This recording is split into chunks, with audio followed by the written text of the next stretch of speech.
안녕하세요. 저는 30대 중반의 평범한 여성 이은정이라고 합니다. 지금부터 제가 할 이야기는 아마 여러분들이 들으면 이게 실화야? 하실 수도 있을 것 같아요. 저도 이 일을 직접 겪으면서 이게 현실이 맞나 싶었으니까요. 시부모님을 모시고 해외여행을 갔다가 새벽에 충격적인 말을 듣고 저는 시부모님 여권을 들고 도망쳤어요. 왜 제가 그런 선택을 할 수밖에 없었는지, 그리고 그 뒤에 어떤 일들이 벌어졌는지 하나하나 말씀드리겠습니다. 저는 프리랜서 인테리어 디자이너로 일하고 있었어요. 대학 졸업 후 인테리어 회사에서 3년쯤 경력을 쌓고 독립해서 카페나 개인 병원 인테리어를 주로 맡고 있었습니다. 나름 실력을 인정받고 있었고 일이 좋아서 열심히 하고 있던 시기였어요. 입소문을 타고 여러 곳에서 연락이 왔습니다. 그 덕에 수입 걱정 없이 일에 몰두할 수 있었죠. 남편을 만난 건 31살 때였습니다. 번화가에 있는 피부과 병원 리모델링 프로젝트를 맡게 됐는데 그 병원 원장이 바로 지금의 남편이에요. 처음에는 순수하게 클라이언트와 디자이너 관계였는데 프로젝트가 끝날 즈음 남편 쪽에서 먼저 연락이 왔습니다. 은정씨, 이번 인테리어 정말 마음에 드는군요. 감사 인사 겸 식사 한번 할 수 있을까요? 그렇게 시작된 만남이 연애로 이어졌고 1년 반쯤 사귀다가 남편이 먼저 프로포즈를 했어요. 전 당연히 좋다고 했죠. 남편은 따뜻하고 다정한 사람이었고 무엇보다 저를 있는 그대로 존중해주는 사람이었으니까요. 그런데 문제는 시부모님이었습니다. 남편이 부모님께 결혼 이야기를 꺼내자마자 반대가 시작됐어요. 남편이 전화 통화를 하는데 시어머니 목소리가 수화기 너머로 들려올 정도였습니다. 그 여자는 뭐 하는 여잔데? 프리랜서? 그게 직업이야? 의사 며느리를 들여야 체면이 서지. 그런 여자 데려오면 난 절대 허락 안 한다. 네가 뭐가 모자라서 그런 여자를 만나? 시아버지도 한술 더 떴습니다. 시어머니와의 전화를 남편이 잘 달래서 끊은 뒤 시아버지가 전화가 오셨어요. 집안도 안 맞고 돈도 없는 그런 여자한테 네 인생 거는 거냐? 아버지 말 들어. 선 한 번만 더 봐라. 부모가 반대하는 결혼은 원래 하는 게 아니야. 남편이 그때 단호하게 말하더군요. 아버지, 저 은정이 아니면 결혼 안 합니다. 이건 제 인생이에요. 그리고 은정이만큼 괜찮은 여자도 없어요. 정신적으로 제게 안정을 주는 사람이에요. 제발 인정해 주세요. 시부모님이 결국 마지못해 승낙은 하셨지만 결혼식 당일부터 시어머니의 태도는 차가웠습니다. 하객들 앞에서는 웃으셨는데 저와 단둘이 마주칠 때면 눈도 안 마주치셨어요. 패백을 드릴 때도 대추와 밤을 던지시면서 한마디 하셨습니다. 잘해야 할 거다. 우리 아들 힘들게 하면 난 가만 안 있을 거야. 축복이 아니라 경고였죠. 그래도 저는 그때만 해도 시간이 지나면 마음을 여실 거라고 생각했습니다. 저도 모난 사람은 아니었고 어디 가도 며느리감으로 손색 없다는 말을 자주 들었거든요. 중산층인 부모님, 연봉도 좀 되고 집안일도 잘했거든요. 그래서 잘 해낼 자신이 있었어요. 하지만 그게 얼마나 순진한 생각이었는지 나중에야 알게 됐죠. 결혼 후 한 달도 안 돼서 시어머니의 간섭이 시작됐어요. 매주 수요일마다 예고 없이 집에 오셨습니다. 처음에는 아들 반찬이나 해주러 왔다고 하시더니 오시면 냉장고부터 여시고 싱크대 서랍을 열어보고 심지어 제 옷장까지 들여다보셨어요. 이게 뭐야? 냉장고에 반찬이 이것밖에 없어? 우리 아들 뭐 먹고 사는 거야? 마른 반찬은 몇 없었어요. 사실 요리하는 걸 좋아해서 그때그때 장봐와서 해먹는 걸 좋아했거든요. 어머님, 그 남편이 간 만든 음식을 좋아해서 웬만하면 오래 먹을 수 있는 반찬은 잘 안 만들어놔요. 좋아하는 몇 가지만 만들어 둔 거라. 말을 하면 대답부터 하는 게 버릇이 됐구나. 시어머니가 걱정해서 하는 말에 변명부터 하고. 전 그냥 웃으면서 넘겼어요. 일일이 다 반응하면 끝이 없을 거라는 걸 알았으니까요. 그런데 결정적으로 참기 어려웠던 건 돈 문제였습니다. 어느 날 시어머니가 남편에게 전화를 하셨어요. 그날 남편이 스피커폰으로 통화를 했는데 저도 옆에 있었거든요. 준혁아, 엄마 말 잘 들어. 병원 수익금은 엄마가 관리해줄게. 네가 바쁘니까 엄마가 도와주는 거야. 통장 하나 만들어서 엄마한테 넘겨. 남편이 당황해서 저를 쳐다봤고 전 고개를 가로저었어요. 남편이 대답했습니다. 어머니, 그게 무슨 소리세요? 병원 경영은 사업이에요. 제가 번 돈을 제가 관리해야 맞는 거지. 어머니가 어떻게 그걸 다 감당하시려고. 게다가 저도 한 가정의 가장인데 제가 번 돈을 왜 어머니가 관리하세요? 저랑 은정이가 알아서 관리하고 해결할 테니 걱정 마세요. 못마땅히 하는 시어머니가 전화를 끊은 뒤 바로 시아버지에게서 전화가 왔어요. 네 엄마가 며느리 때문에 밤잠을 못 잔다. 네 와이프도 아무것도 모르지 않냐? 어떻게 그 애한테 맡기고 우리한텐 못 맡긴다는 거야? 넌 부모보다 마누라가 더 중요해. 결혼하고 나서는 아예 마누라 치마폭에 복사해서 우리 말은 듣지도 않지. 남편이 한숨을 쉬었지만 저한테 이런 일이 생겨서 미안하다고 했어요. 저는 남편에게 차분하게 말했습니다. 여보, 부모님 마음은 이해해요. 하지만 당신이 번 돈은 당신과 저, 그리고 태어날 아기를 위한 거라고 생각해요. 잘 벌어서 모으고 불려서 부모님께 드리면 이런 말씀도 안 하실 거예요. 남편이 고개를 끄덕이며 동의해줬고 전 그때 안도했어요. 하지만 이미 남편은 시부모님에게 많은 돈을 드리고 있었더라고요. 결혼 전에는 용돈으로 매달 드렸다는데 결혼 후에는 시어머니가 개인 카드를 만들어 달라고 했답니다. 그래서 이미 돈을 드리고 있었던 거예요. 그럼에도 남편의 수익까지 손을 대려는 모습에 살짝 거부감이 들었죠. 그래도 남편이 알아서 잘할 거라고 생각하고 믿었어요. 그 뒤로 시어머니는 저를 더 마땅찮게 생각했고요. 그런데 몇 개월 뒤 시어머니의 태도가 갑자기 달라졌어요. 어느 날 갑자기 저희 신혼집을 방문하셨습니다. 그때 저는 남편과 통화 중이었던 터라 급히 통화도 못 끊고 시어머니를 맞이했죠. 제가 문을 열자 집 안으론 들어오지도 않고 현관에서 제게 쇼핑백을 내밀며 다짜고짜 말하더군요. 은정아, 이거 받아. 내가 백화점에서 봤는데 네 생각이 나더라고. 열어보니 500만 원이 넘는 명품 가방이었어요. 저는 솔직히 당황했습니다. 그동안 차갑게만 대하시던 분이 갑자기 이런 선물을 주시다니요? 어머님, 이 가방은 너무 비싼 거예요. 제가 받기 부담스러워요. 아이고, 시어머니가 며느리 주는 건데 뭐가 부담스러워. 그냥 받아. 저는 받기 싫었지만 거절하면 또 시비가 될 것 같아서 받았어요. 그리고 들어오시라고 했는데 아무 말도 없이 가버리시더군요.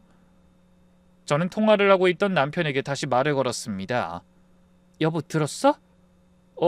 어머니가 오셔서 가방 선물 주고 가셨어? 근데 너무 비싸. 이런 거 받아도 되나 모르겠어. 부담스러운데. 난처해하는 저에게 남편은 웃으며 답을 해왔습니다. 어머니가 당신한테 예민하게 군 게 미안해서 주셨나 봐. 잘 받아서 고맙다고 하고 잘 쓰면 되지 않아? 복잡하게 생각하지 마.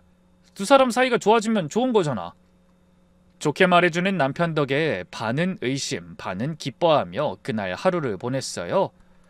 그런데 2주 뒤 남편 큰어머니 생신자리에서 문제가 터졌어요. 시어머니가 친척들 앞에서 이런 말을 한 겁니다. 우리 며느리가 얼마나 비싼 걸 좋아하는지 몰라요. 시어머니한테 500만 원이 넘는 가방을 사달라고 졸랐어요. 안 사주면 밥도 안 차려주겠다고 했다니까. 친척들이 저를 쳐다봤고 저는 너무 당황해서 말이 안 나왔어요. 그런데 그때 남편이 나서줬습니다. 어머니, 그거 어머니가 직접 오셔서 갖다 주신 거잖아요. 백화점에서 며느리 생각나서 사주신 거라고. 내가 언제? 며느리가 너한테 그렇게 말했어? 며느라가. 넌 네 남편한테 거짓말도 하니? 시어머니가 저를 몰아붙이기 시작했습니다. 그래서 제가 말씀드렸죠. 어머니께서 이 가방 주실 때 준혁 씨랑 통화가 계속 되고 있었던 상황이어서 준혁 씨가 다 들었어요. 그때 그 상황. 제 말을 듣자 시어머니 얼굴이 순식간에 빨개졌어요. 주변 공기가 싸해졌습니다. 그때 남편이 시어머니에게 큰 소리를 냈습니다. 어머니, 왜 그러세요? 왜 은정이가 사달라고 조른 것처럼 말하시는 거냐고요? 화해하려고 가방 주신 거 아니에요? 농담이야, 농담. 웃자고 한 이야기에 죽자고 달려들면 어쩌니? 아이 그래, 내가 화해하자는 의미로 선물한 거야. 시어머니는 웃으며 그 상황을 넘어갔지만 저는 소름이 돋았습니다. 시어머니는 저를 사치를 일삼는 여자로 만들고 싶었던 모양이에요. 수많은 친인척들 앞에서요. 그리고 그날 이후로 전 결심했습니다. 시부모님과의 모든 대화는 문자나 메신저로 남기자. 전화통화도 가능하면 녹음해두자. 이렇게 해두면 설마 시부모가 저와 남편을 이간질한다고 해도 방어할 수 있을 거라고 생각했죠. 그렇게 결혼 1년이 넘어갈 때 시부모님이 가족 식사를 하자고 하셨어요. 시아버지의 형, 그러니까 남편의 큰아버지 댁 식구들을 초대해서 함께 저녁을 먹는 자리였습니다. 저는 나름 신경 써서 준비했어요. 깔끔하게 차려입고 식당에 가서 어른들께 인사도 꼬박꼬박 드렸습니다. 처음에는 분위기가 괜찮았어요. 큰어머니가 저한테 다정하게 말을 걸어주셨거든요. 은정씨, 우리 준혁이 잘 챙기고 있지? 얼굴 보니까 행복해 보여서 다행이다. 네, 큰어머니. 감사합니다. 잘 지내고 있어요. 그런데 식사 중간에 시어머니가 갑자기 숟가락을 내려놓으시더니 한숨을 쉬셨어요. 아, 형님, 저는 참 팔자가 기구예요. 며느리가 살림도 못하고 아이도 안 낳으려 하니 어머니 된 입장에서 얼마나 속이 상하는지 몰라요. 식탁이 조용해졌어요. 모든 시선이 저한테 쏠렸습니다. 시아버지도 거들었어요. 요즘 젊은 것들이 다 그래. 자기 할 일은 안 하고. 저는 숟가락을 내려놓지 않았어요. 자리에서 일어나지도 않았고요. 대신 침착하게 말씀드렸습니다. 어머님, 그 부분에 대해서는 남편에게 말씀드리세요. 살림을 못하는지 잘하는지 같이 사는 사람이 잘 알겠죠. 그리고 아이는 남편이 병원 자리 어느 정도 잡고 나면 갖고 싶다고 했거든요. 큰어머니가 시어머니를 나무라셨어요. 그래 그렇지. 요즘 세상에 식구들 앞에서 며느리한테 그런 말하는 사람이 어딨어. 은정씨 기분 생각 좀 해라. 아이는 때가 되면 낳는 거지 재촉할 일이 아니야. 시어머니 얼굴이 일그러졌습니다. 체면이 구겨진 거죠. 그 뒤로 시어머니가 저를 대하는 태도는 더 나빠졌어요. 다정한 척하는 것조차 그만두셨습니다. 그렇게 결혼한 지 3년이 지날 무렵 남편이 두 번째 지점을 준비하고 있었어요. 현재 하는 의원이 워낙 잘 나가서 주변 의사 친구들로부터 지점 하나 내면 자기가 들어가서 하겠다는 말을 들었나 보더라고요. 들어가는 돈이 수억 원 규모였는데 남편은 신중하게 검토하면서도 상당히 의욕적이었습니다. 저도 그런 남편을 응원하며 지지했고요. 그런데 이 시기부터 시부모님의 연락이 부쩍 잦아졌어요. 시어머니가 남편에게 전화해서 이런 말을 하셨어요. 준혁아, 지점 내는 거 그거 꼭 해야 해? 돈이 얼마가 드는 건데? 그 돈이면 엄마 아빠 노후 자금으로 좀 보태주면 안 되겠니? 아까워서 그래. 원래 프랜차이즈가 그래서 망하는 건데. 남편이 단호하게 거절했어요. 어머니, 이건 제 사업이에요. 지점 내면 수익이 더 늘어나는 거니까 장기적으로 보시면 돼요. 생활비는 지금처럼 보내드릴 테니까 걱정 마세요. 시어머니가 전화를 끊고 나서 한참 뒤에 갑자기 저에게 직접 전화를 하셨어요. 보통 때는 남편에게만 연락하시지 저에게 직접 전화하는 일은 거의 없었거든요. 예, 내가 생각을 해봤는데 우리가 너무 서먹서먹했잖아. 이번에 셋이서 여행이 나갈까? 나도 며느리랑 좀 친해지고 싶어서 그래. 솔직히 의심이 됐어요. 3년 동안 한 번도 다정하게 대해주신 적이 없는 분이 갑자기 여행을 가자뇨? 게다가 시기도 이상했습니다. 남편이 지점을 내느라 바쁜 시기에 여행을 권하다니, 그것도 남편 없이 시부모님 모시고 셋만 가자는 것도 너무 수상했어요. 전 일단 남편에게 상의했습니다. 여보, 어머니가 나한테 셋이서 여행 가자고 하셨어. 근데 좀 이상하지 않아? 갑자기 왜 그러시는 걸까? 남편은 오히려 좋아했어요. 어머니가 먼저 손 내미시는 거잖아. 이번에 한번 가봐. 같이 시간 보내면 좀 나아질 수도 있잖아. 난 이번 달에 지점 계약건이랑 기존 병원 진료 때문에 자리를 비울 수가 없어서 못 가거든. 당신이 좀 고생하겠지만 한 번만 우리 부모님들께도 기회를 줘봐. 피부과 개원이는 예약 환자가 꽉 차 있어서 며칠씩 휴진하기가 쉽지 않거든요. 남편이 정말 미안해하면서도 가보라고 권하니까 저도 고민 끝에 승낙했습니다. 혹시 모른다는 마음도 있었어요. 이 여행이 계기가 돼서 정말 관계가 나아질 수도 있지 않을까 하는 마음이요. 하지만 그래도 불안한 마음을 완전히 지울 순 없었어요. 여행 중에 뭔가 이상한 낌새가 보이면 바로 녹음을 켜기로 마음먹었어요. 그리고 여행 준비를 하기로 했습니다. 여행 준비는 딱히 할 것도 없었어요. 여행지가 베트남 다낭이었고 4박 5일 일정이었는데 항공편, 숙소, 일정 모두 시부모님이 정하셨거든요. 그래서 제가 준비할 건 여권과 제 짐가방, 그리고 혹시 모를 일에 대비한 구급 용품들이었죠. 예전에 제가 해외여행 중에 여권을 잃어버린 적이 있어서 여권은 컬러 복사본을 따로 챙겨뒀습니다. 첫 페이지부터 마지막 페이지까지 테두리에 잘리는 부분 없이 완벽하게 준비해뒀어요. 그렇게 비행기를 타고 베트남으로 향했습니다. 베트남 다낭의 리조트에 도착했을 때 저는 혼자서 방을 써야 한다는 걸 알고 안도의 한숨을 내쉬었어요. 같은 방에서 지내자고 할까봐 걱정이었거든요. 그리고 여행 첫날부터 솔직히 좀 놀랐어요. 시부모님이 정말 친절하셨으니까요. 시어머니가 식당에서 제 접시에 음식도 덜어주시고 시아버지도 관광지에서 제 사진을 찍어주셨어요. 아가 여기 서봐. 배경이 예쁘다. 사진 찍어줄게. 아버님 감사합니다. 예, 이것도 먹어봐. 여기 새우가 맛있네. 네, 어머님 감사해요.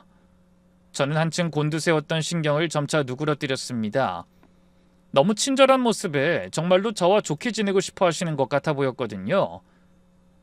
따뜻한 마음으로 지낸 첫날이 지나갈 무렵 제가 화장실에 갔다 오는데 이상한 장면을 목격했어요. 시어머니가 리조트 프런트 직원이랑 뭔가를 속닥거리고 있었습니다.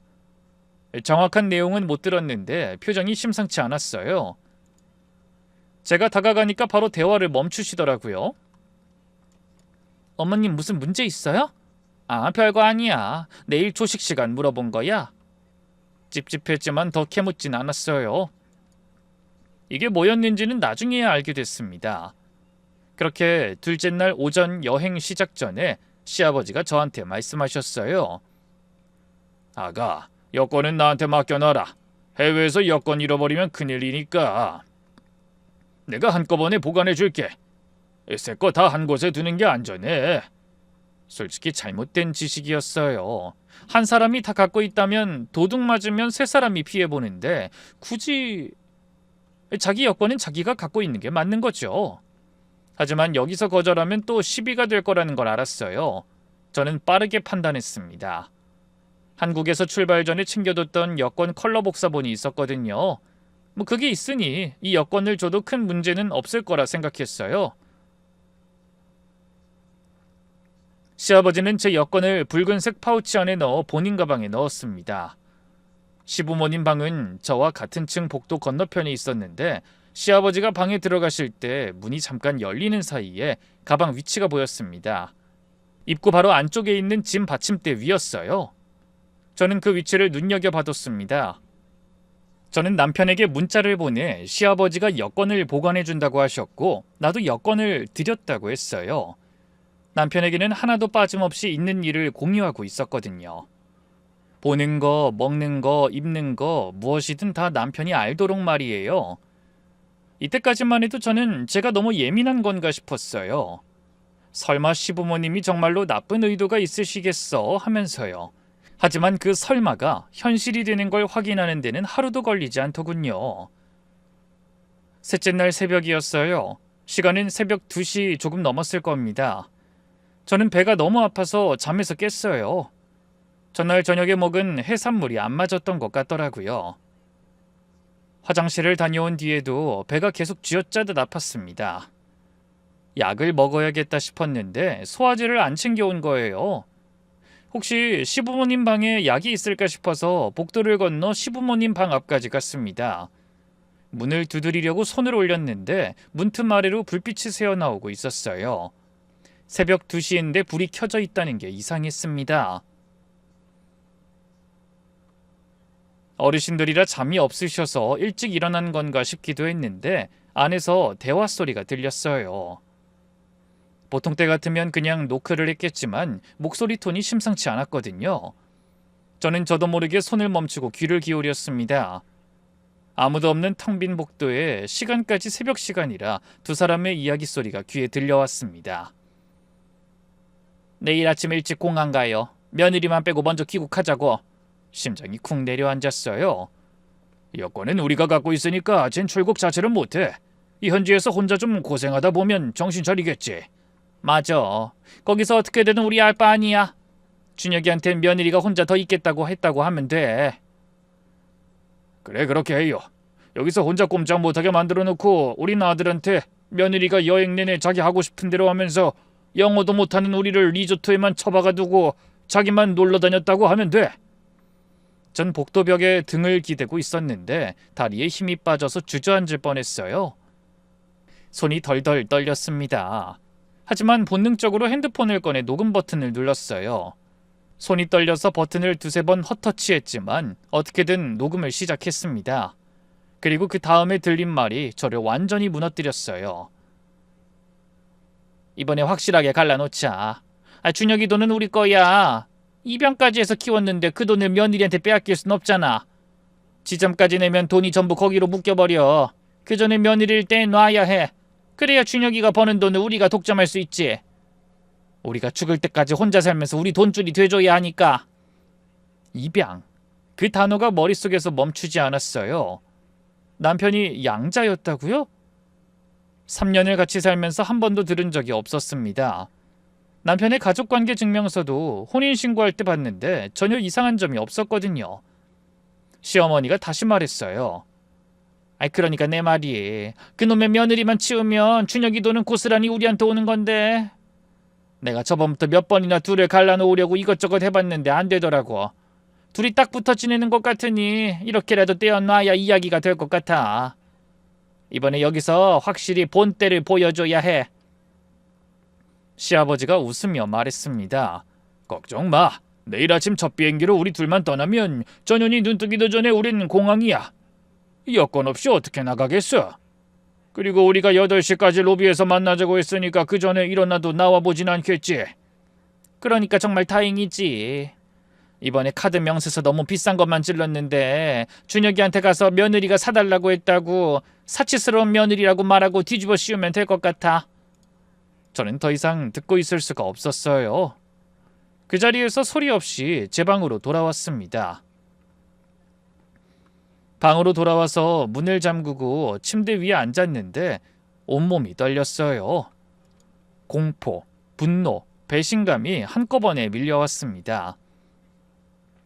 울고 싶었지만 울 시간이 없다는 걸 알았어요. 시부모님이 아침 첫 비행기로 떠나겠다고 했으니까 저도 그 전에 움직여야 했습니다. 저는 빠르게 생각을 정리했어요.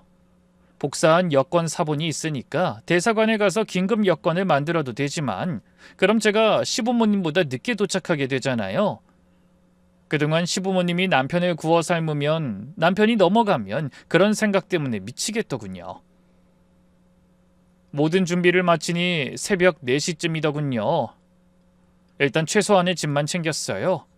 여권, 핸드폰, 지갑, 충전기, 캐리어는 버리고 크로스백 하나만 메고 조용히 방을 나왔습니다.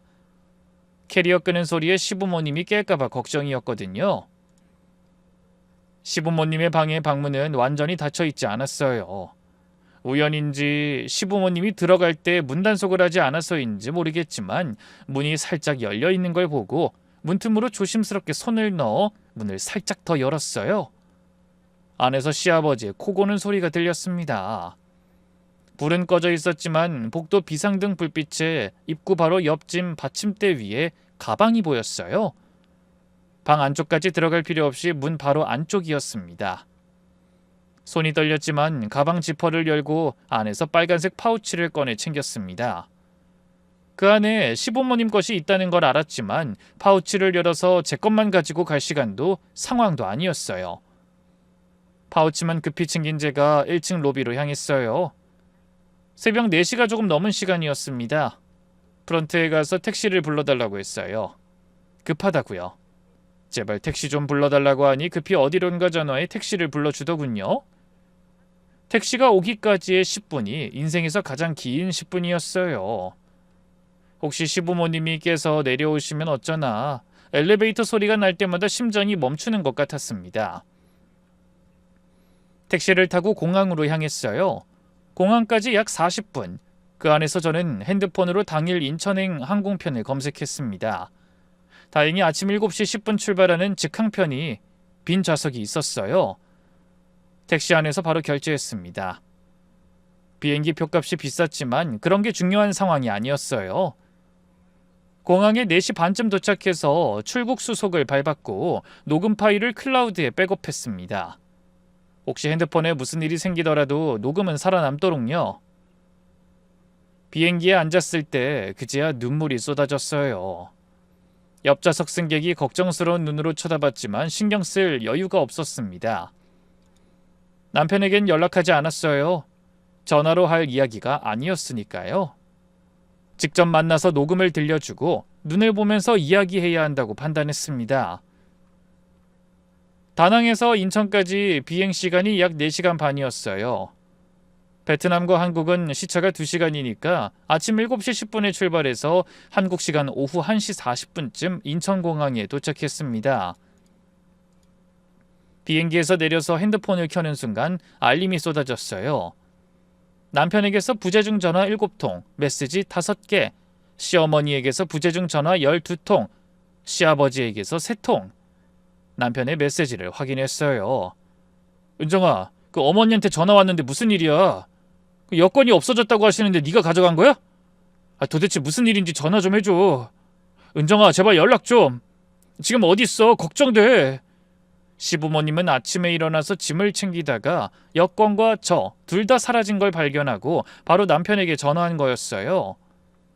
남편은 이미 시부모님의 전화를 여러 통 받은 상태였습니다. 저는 바로 남편에게 전화했어요. 여보, 나 지금 인천이야. 집에서 보자. 제발 오늘 진료 마치면 바로 와줘. 전화로 할 이야기가 아니야. 남편 목소리가 급했어요. 뭐? 인천이라고?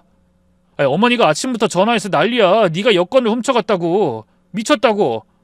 아버지도 너 없어졌다고 찾고 있었다고 하시고. 도대체 무슨 일이야? 여권을 네가 다 가지고 오면 어떡해? 집에서 다 설명할게. 양쪽 이야기를 다 들어본 다음에 판단해줘, 제발.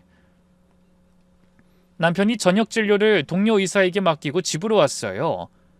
현관문을 열고 들어오면서 남편은 이미 혼란스러운 표정이었습니다. 아침부터 시부모님 전화를 받느라 머리가 복잡했을 거예요.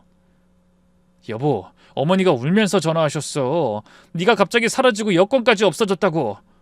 아버지는 네가 미쳤다고 경찰에 신고하겠다고 하시고. 지금 이게 도대체 무슨 상황이야? 저는 소파에 남편을 앉히고 차분하게 말했어요. 여보, 내가 지금부터 하는 말 끝까지 들어줘. 중간에 끊지 말고. 그 다음에 판단해도 늦지 않아. 그리고 다낭에서 있었던 일을 처음부터 이야기했습니다. 시아버지가 여권을 보관하겠다고 한 것, 새벽에 배가 아파서 시부모님 방에 가려다가 대화를 듣게 된 것, 그 대화 내용. 남편 얼굴이 점점 굳어갔지만 이야기가 끝나자 이렇게 말했어요. 설마 우리 부모님이 정말 그러셨겠어? 네가 잘못 들은 거 아니야? 새벽이라 반쯤 자면서 들었을 수도 있잖아. 어머니가 아까 전화에서는 완전히 다르게 말하셨거든. 예상했던 반응이었지만 그래도 가슴이 아팠어요. 잘못 들은 게 아니야. 녹음도 있어. 저는 핸드폰을 꺼내서 녹음 파일을 재생했어요. 스피커에서 시어머니 목소리가 흘러나왔습니다. 저번부터 몇 번이나 둘을 갈라놓으려고 이것저것 해봤는데 안 되더라고. 내일 아침 첫 비행기로 우리 둘만 떠나면 전현이 눈 뜨기 전에 우린 공항이야. 여권 없이 어떻게 나가겠어? 이번에 카드 명세서 너무 비싼 것만 찔렀는데 준혁이한테 가서 며느리가 사달라고 했다고 사치스러운 며느리라고 말하고 덮어 씌우면 될 것 같아. 남편은 녹음을 듣는 동안 얼굴이 하얗게 변했어요. 부모님 목소리라는 걸 부정할 수 없었으니까요. 하지만 그래도 남편은 완전히 받아들이지 못했습니다. 이건 무슨 사정이 있으셨겠지. 진짜로 그런 뜻은 아니었을 수도 있어. 어머니가 원래 말이 좀 심하시잖아. 그리고 어머니가 아까 울면서 전화하셨단 말이야. 정말로 나쁜 의도였으면 그렇게 당황하시겠어? 여권 잃어버리고 국제 미아됐는데 안 울겠어? 내가 먼저 안 움직였으면 지금 난 다낭에 혼자 갇혀 있었어. 여권도 없이. 남편이 고개를 숙이고 한참을 아무 말도 못했어요. 믿고 싶지 않은 거였겠죠? 40년 가까이 부모님이라고 믿고 살아온 사람한테 이런 이야기를 한꺼번에 받아들이는 게 쉬운 일은 아니니까요. 그 뒤로도 시부모님에게서 연락이 계속 왔어요. 시부모님은 여권 없이 출국을 할 수가 없었거든요. 호치민에 있는 한국 총영사관에 연락해서 여행 증명서를 발급받아야 하는데 다낭에서 호치민까지 이동하는 시간도 필요하고 서류 처리에도 며칠이 걸린다고 하더라고요. 시어머니가 하루에 10번씩 남편에게 전화했어요. 이게 다 그년 때문이야. 내가 돌아가면 가만 안 둬. 준혁아, 당장 여기로 와서 엄마 데려가. 엄마가 지금 얼마나 고생하는지 알아? 어머니 일단 진정하세요. 제가 상황을 파악하고 있으니까요. 시아버지도 전화했어요. 시어머니와는 다르게 차분한 척하면서 말했습니다. 아들, 그 여자가 우리 여권을 가져간 건 도둑질이야. 이건 범죄라고. 내가 말했지. 그 여자가 너랑 우리 사이 이간질 시키는 거라니까. 아버지, 그 이야기는 돌아오신 뒤에 하시죠. 일단 총영사관에서 여행 증명서부터 받으세요. 남편은 양쪽에 다 조심스러운 말만 했어요. 하지만 시부모님에게 전화를 끊을 때마다 점점 표정이 어두워졌습니다. 시어머니가 전화할 때마다 그년, 미친년이라고 하시는 게 남편한테도 들리고 있었으니까요. 시부모님이 아직 베트남에 계실 때 전 남편에게 제안했어요. 여보, 내 말을 아직 다 못 믿겠다면 한 가지만 하자. 부모님 집에 가서 직접 확인해보자. 내가 지어낸 이야기인지 진짜인지 눈으로 보면 알 거야. 남편이 한참을 망설이다가 결국 고개를 끄덕였어요. 우리는 시부모님 아파트에 갔습니다. 남편이 전세 자금을 대줘서 시부모님이 살고 계신 아파트요. 남편이 예비 열쇠를 갖고 있었거든요. 시아버지 서재에 들어갔을 때 책상 서랍장에서 나온 것들이 저와 남편 둘 다 충격에 빠뜨렸습니다. 첫 번째로 나온 건 남편 이름으로 발급된 카드 명세서 뭉치였어요. 시어머니한테 만들어준 개인 카드 명세서인데 월 사용액이 300만 원에서 400만 원에 달했습니다. 백화점, 고급 레스토랑, 마사지, 헤어 메이크업, 해외 직구 쇼핑. 진짜로 카드값이 어마어마하게 나왔네. 이걸 나한테 뒤집어 씌우려고 했어. 두 번째로 나온 건 종이 서류 묶음이었어요. 인터넷에서 출력한 이혼 사유 관련 법률 자료, 제 수입과 친정재산 규모를 적어놓은 메모, 그리고 며느리 문제 행동 목록이라고 적힌 노트. 시아버지 글씨체였어요. 거기에는 제가 한 적도 없는 일들이 적혀 있었습니다.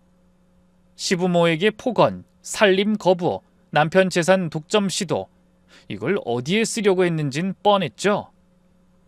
남편이 노트를 한 장 한 장 넘기면서 얼굴이 점점 굳어갔어요. 이건 아버지 글씨체야. 이걸 왜... 여보, 처음부터 나를 쫓아내려고 계획을 세우신 거야. 세 번째로 나온 것, 이것이 가장 충격적이었어요. 서랍 가장 안쪽에서 오래된 서류 봉투가 나왔는데 안에 남편의 입양 관련 서류 원본이 들어있었습니다. 입양 확인서, 친양자 입양 허가 심판문, 거기에 친부모 이름도 적혀 있었어요. 남편이 그걸 들고 오래 바라보더니 입을 열었어요. 이건 알고 있었어. 어릴 때 부모님이 말해주셨어. 네가 우리 친아들은 아니지만 우리가 키운 아들이니까 걱정하지 말라고. 그래서 더 감사하고 더 효도해야 한다고 생각하고 살았어. 여보, 그 마음은 이해해. 하지만 지금 이 서류들 좀 봐. 카드를 몰래 수백만 원씩 쓰고 이혼 자료를 모으고 나를 외국에 버리려 하고. 이건 감사와 효도 차원의 문제가 아니야. 당신 부모님은 처음부터 나를 내쫓을 계획을 세워놓고 당신 돈을 독점하려고 한 거야. 남편이 서류들을 내려다보면서 한참 말이 없었어요. 입술을 꽉 깨물고 있었는데 표정이 녹음을 들었을 때와는 확연히 달랐습니다. 녹음만으로는 사정이 있었겠지 라고 넘길 수 있었지만 이 서류들은 오랜 시간에 걸쳐 체계적으로 준비된 것들이었으니까요. 우연이나 오해로 넘길 수 없는 증거들이었어요.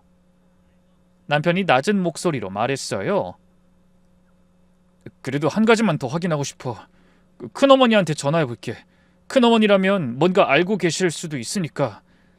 남편이 큰어머니에게 전화했어요. 스피커폰으로 들었습니다. 큰어머니, 저 준혁이에요. 다름이 아니라 좀 여쭤볼 게 있어서요. 준혁아, 무슨 일이야? 목소리가 안 좋네?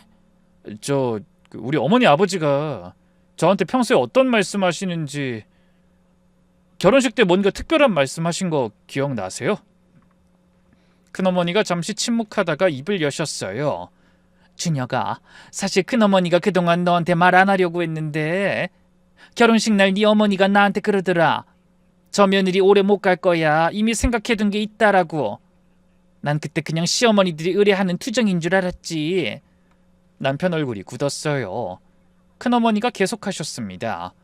그리고 이건 좀 오래된 이야기인데 네 친부모님이랑 네 부모님은 원래 아는 사이였어. 같은 동네에 살면서 교류가 있었거든. 네? 같은 동네요?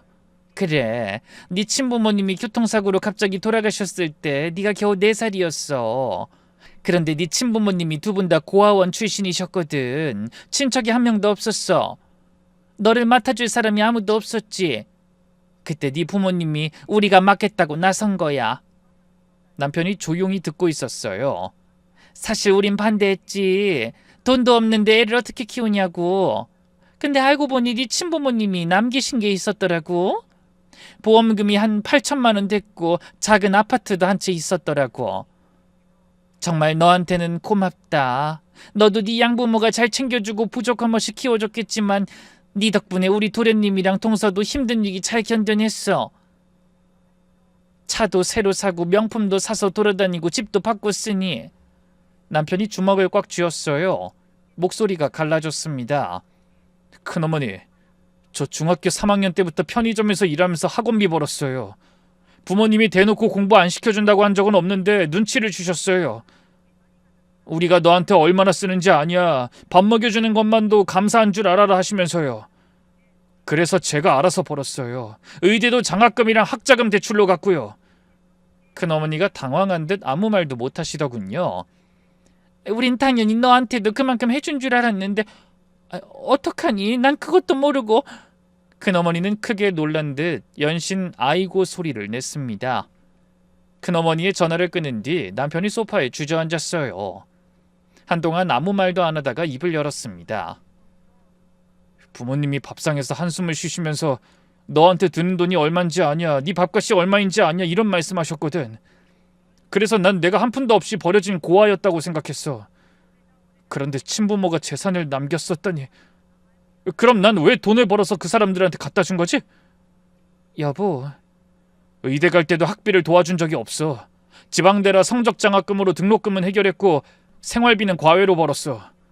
전문 있다고 병원 개원한 것도 다 내 힘으로 한 건데, 그런데 부모님은 늘 우리가 키워줬으니까 네가 이만큼 된 거다라고 하셨어. 난 그게 맞다고 생각했어. 입양해서 키워주신 건 사실이니까. 남편의 눈에서 눈물이 떨어졌어요. 근데 그게 내 친부모님 재산 때문이었을 수도 있다니. 그걸 자신들을 위해 다 써버리고 나한텐 생색내며 눈치 주고, 그러고는 내가 돈 벌기 시작하니까 또 손을 벌리고. 저는 무너지는 남편을 안아줬어요. 여보, 당신 잘못 아니야. 당신은 최선을 다했어.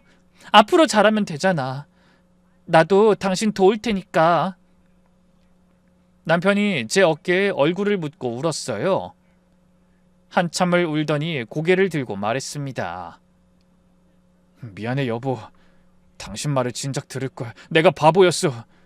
녹음 들었을 때 바로 믿었어야 하는데. 남편은 서류와 증언을 직접 확인하고 나서야 비로소 녹음 속 부모님의 목소리가 진심이었다는 걸 받아들인 거였습니다. 시부모님이 돌아오신 건 그로부터 약 5일 뒤였어요. 총영사관에서 여행증명서를 발급받아서 겨우 비행기를 탄 겁니다. 5일이나 다낭에 발이 묶여 있었으니 얼마나 고생하셨겠어요. 보통 때 같으면 걱정이 됐을 텐데 솔직히 이번엔 그런 감정이 들지 않았습니다. 시부모님은 공항에서 바로 우리 집으로 오셨어요. 평소에 도어락 비번을 풀고 벌컥 들어오셨지만 이번엔 그렇게 들어오지 못했습니다. 남편이 현관 비밀번호를 바꿔놨거든요. 인터폰 화면에 시어머니 얼굴이 비쳤어요. 머리도 헝클어지고 얼굴도 상하셨더라고요. 5일간의 고생이 그대로 얼굴에 나타나 있었습니다. 준혁아, 문 열어. 엄마야. 비밀번호 왜 바꿔놨어? 귀찮게. 남편이 저를 보고 말했어요. 내가 나갈게. 당신은 여기서 기다려. 남편이 현관 밖으로 나갔어요. 문이 닫히고 나서 저는 현관문 안쪽에 서서 문 너머로 들리는 대화를 들었습니다. 시어머니가 남편을 보자마자 울음을 터뜨리셨어요. 준혁아, 엄마가 얼마나 고생했는지 알아? 5일 동안 다낭에서 꼼짝 못하고 호치민까지 차 타고 가서 영사관에서 서류 만들고, 이게 다 네 마누라 때문이야.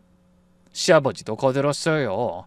아들, 그년이 우리 여권을 훔쳐간 거야. 이건 범죄야. 당장 경찰에 신고해야 된다. 그게 아니더라도 너 그 여자랑 꼭 헤어져야 해. 걔가 우리한테 어떻게 했는지 아니?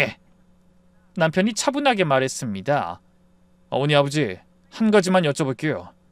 다낭에서 제 와이프를 두고 오려고 계획한 거 맞습니까? 시어머니가 당황하면서 소리쳤어요. 뭐? 무슨 헛소리야. 걔가 먼저 도망간 거지. 우리가 아침에 일어나 보니까 그년이 없어진 거야. 그년 소리 좀 하지 마세요. 제 아내입니다. 남편이 소리를 확 지르고 핸드폰을 꺼냈어요. 그리고 녹음 파일을 재생했습니다. 복도에 제가 새벽에 녹음한 시부모님의 목소리가 울려 퍼졌어요. 시어머니 얼굴이 새하얘졌습니다. 시아버지도 입을 다물었고요. 남편이 핸드폰을 주머니에 넣으면서 말했어요. 이래도 와이프가 먼저 도망갔다고 하실 겁니까? 시어머니가 더듬거리면서 변명을 하려 했어요. 그건 그냥 다툼이 있었으니까 며느리 좀 혼내주려고 한 건데 진짜로 버리려 한 건 아니야. 그리고 원인보다 결과가 중요하지. 여권 훔쳐서 도망간 건 네 와이프잖니. 어머니, 녹음에서 뭐라고 하셨는지 직접 들으셨잖아요. 거기서 어떻게 되든 우리 알 바 아니다. 이 말에 어디가 조금 혼내주는 겁니까? 그리고 리조트 프런트에 직접 물어봤더니 미리 은정이 체크아웃 처리까지 해달라고 해놓으셨다면서요? 그때 첫날 시어머니와 프런트 직원이 대화를 나눈 걸 목격한 제가 남편에게 말했더니 남편이 리조트에 국제전화를 걸어 영어로 물어봤어요. 그때 그 직원이 알고 보니 한국말을 아주 잘하는 분이었더라고요. 시어머니가 한국말로 제가 묵는 방은 3일째 되는 날 체크아웃 해달라고 부탁했다고 하더군요. 남편의 추궁에 시어머니가 할 말을 잃고 입만 벌렸다 닫았어요. 시아버지가 끼어들었어요. 네가 끼어들 일 아니다. 흥분 좀 가라앉히고. 남편이 시아버지를 똑바로 쳐다보며 말했습니다. 와이프는 끼어든 게 아니라 두 분한테 당한 걸 피한 겁니다. 그리고 오늘부로 매달 보내드리던 생활비 중단할게요. 어머니한테 드린 카드도 정지시켰습니다. 생활비로 쓰라고 보내드린 건데 엄청 사치스럽게 쓰셨더라고요. 시어머니 얼굴이 또 한 번 새하얘졌어요. 그건 며느리가. 그것도 들었어요. 와이프 탓으로 다 덮어 씌우려고 했다고요? 대체 어디까지 저를 비참하게 만들 셈이에요?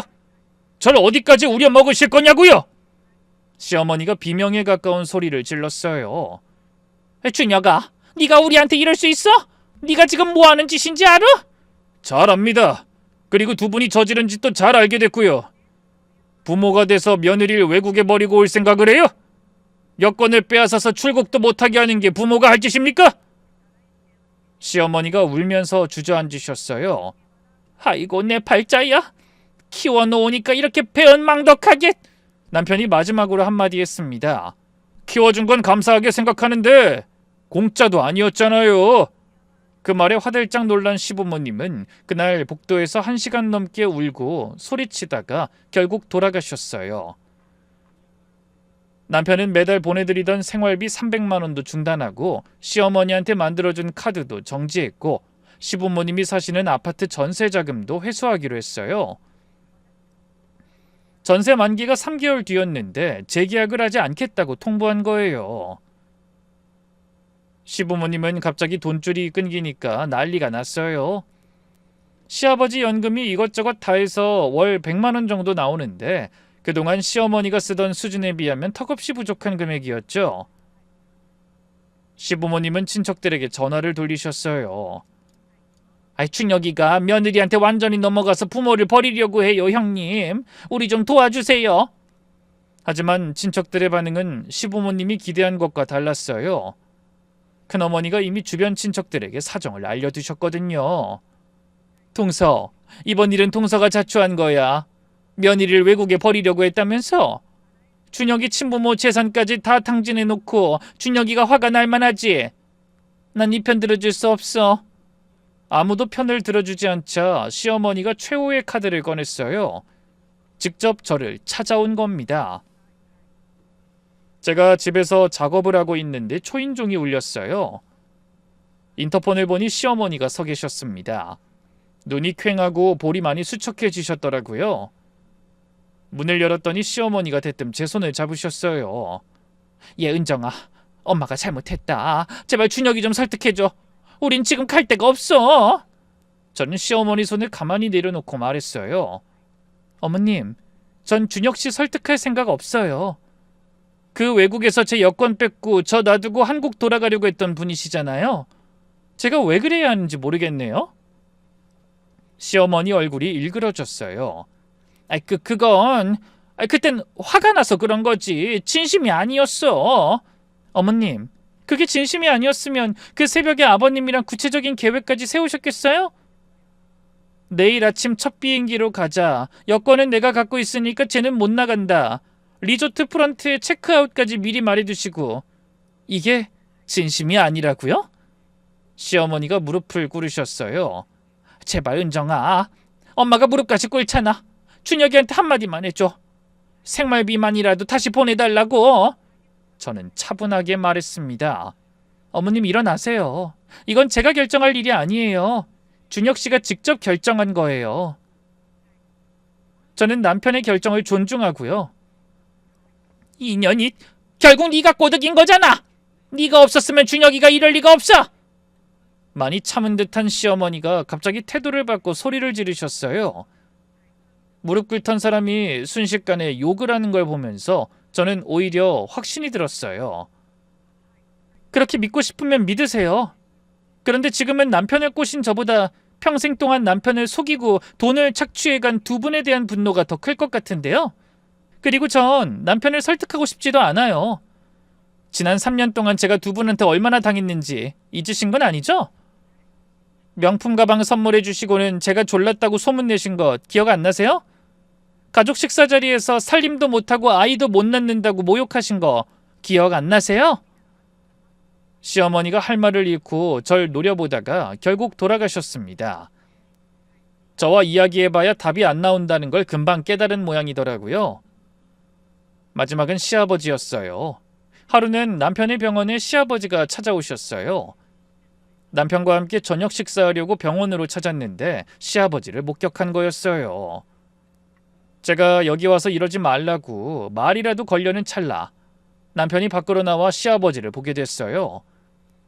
남편은 저와 시아버지를 데리고 조용한 곳으로 갔습니다. 돈을 다 뺏겨서 발등에 불이 떨어진 모양이었죠.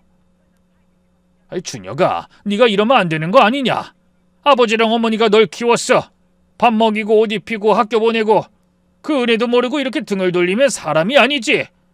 남편이 코웃음을 치며 대답하더군요. 은혜요? 저요, 중학교 때부터 편의점에서 일해서 학원비 벌었어요. 고등학교 땐 주유소에서 새벽 알바했고요.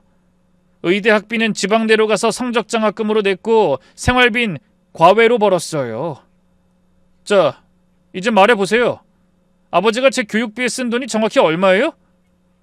시아버지가 당황했대요. 그래도 밥은 먹였잖아. 지붕 아래서 재웠잖아. 네, 그건 맞아요. 그리고 그게 감사하다고 해서 매달 300만 원씩 보내드린 거잖아요. 아파트 전세자금도 제가 넣어드렸고. 제가 전문의 따고 나서 지금까지 부모님한테 보낸 돈이 얼마인 줄 아세요? 제가 계산해봤어요.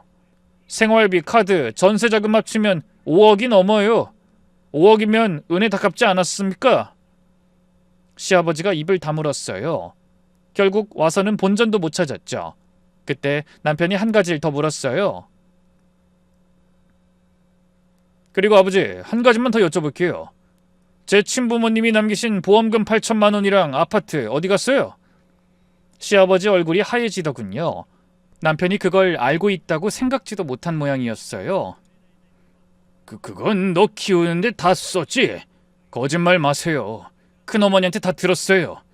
아버지 어머니가 갑자기 차를 바꾸고 명품 사고 해외여행 다니기 시작한 게 저를 입양한 직후였다면서요? 친부모님이 두 분 다 고아원 출신이라 친척이 한 명도 없으니까 아무도 따질 사람이 없다고 생각하신 거 아닙니까?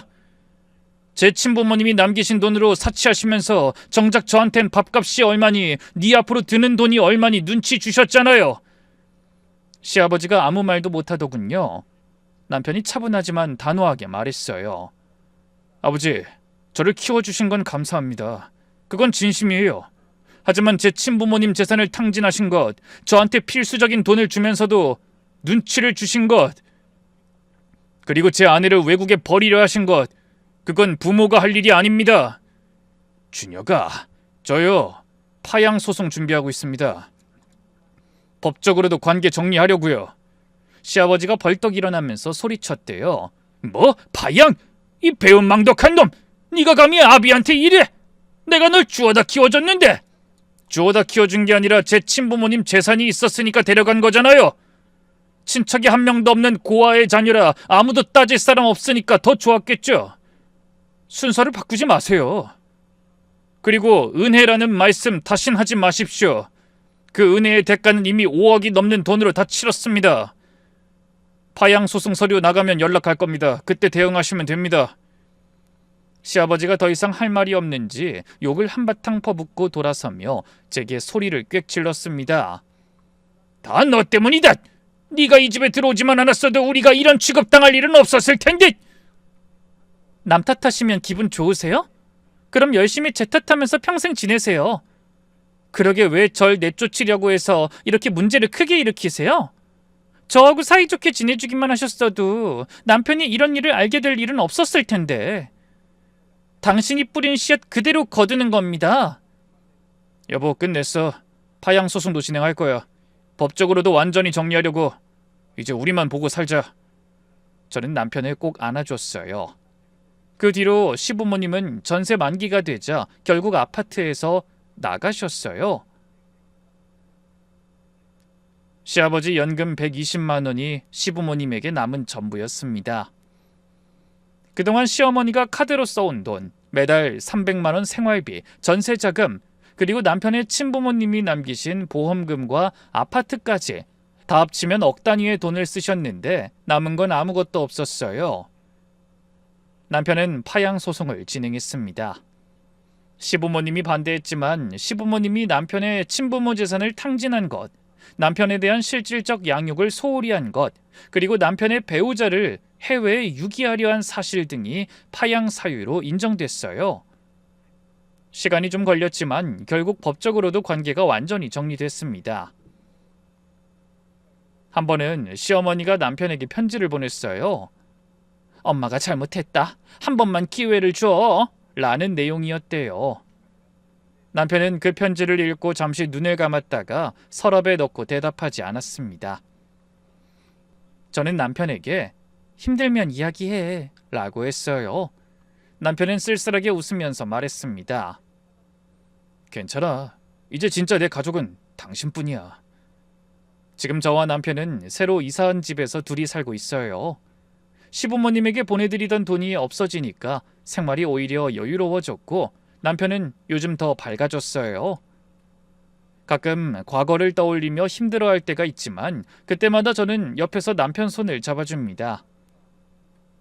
참는 것이 미덕이 아니라 지켜야 할 것을 지키는 것이 진짜 용기다 라는 말이 있죠. 저는 3년 동안 참았지만 그건 미덕이 아니었어요. 새벽 그 문 앞에서 진실을 듣고 움직인 순간이 진짜 용기였습니다. 은혜라는 이름 아래 숨겨진 탐욕은 언젠가 반드시 드러나게 되어 있고 결국 스스로를 지킨 사람만이 마지막에 웃을 수 있다는 걸 전 그날 배웠습니다. 여러분도 참지만 마세요. 긴 글 읽어주셔서 감사합니다.